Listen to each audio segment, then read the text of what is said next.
and they told us what time to be there. So, well, there was about 8 or 10 of us there, but wanting to go to Wilmington, and so we hiked across this snow-covered stubble and got on the train. And the man at the train said, just keep on going. There was 3 cars on this train, and he said, you'll end up in the mail car, and then there's no place else for you, and I don't see you, so just go back there and sit down. So we went in, and after a bit he came in, and he said, I guess I'm supposed to collect some money from you folks.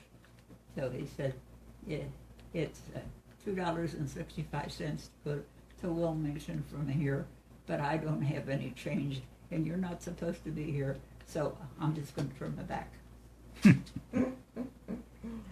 So we got on the train, and we sat on the floor, and we stopped in Wilmington. That would be near where the bridge company was, is where the train station was. So we get off of the train, and we start walking. Oh, it's a good 3 blocks to where the hotels were. And so we went up, and they wouldn't let us in either hotel because they were overburdened anyhow. But a lady who had rooms for rent for college students would take somebody in and give them a place to be warm and a bed and things. And so we did.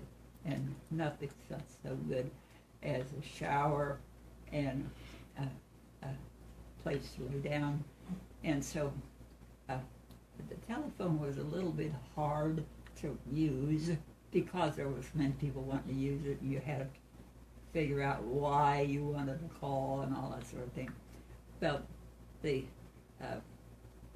fellow that was the principal at Fort William School, his wife was expecting, and so Beams had a Jeep with the side curtains and everything. So they take her into the hospital. They couldn't go 134 because the snow had banked up at one of the curves there, so they had to go to 68 and in. And Doc had gotten a hold of Beams and told them we were in Wilmington, and if there was some way to get us out of Fort William, we sure would appreciate it. So they took Mrs. Sharp to the hospital, and they come back up to the place where we were staying on the back street, and got us into the Jeep, and they had every bit of bread and flour that they could find. Of course, there was milk coming out the kazoo at Fort William because everybody that had milk cans would bring them down to the store.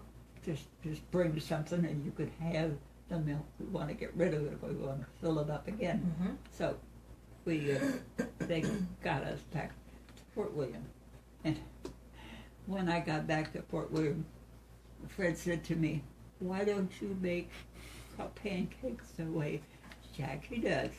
And I said, "Well, what did Jackie do?" There was a package of cornmeal muffin mix, and she made pancakes out of it, and he thought they were just wonderful. So I really wasn't missed. So okay. I guess during all this, then Daddy was very concerned because here you were away for 2 nights, right? Away from home. And he was very anxious because the auction was going to take place for the house on Sunfish Hill. The auction was supposed to take place the middle of the week. And of course, it, unbeknown to him, but it was called off and put back to the weekend. And of course, we were home by that time, and we were able to get the house on Sunfish Hill. Amen. Cool. Amen.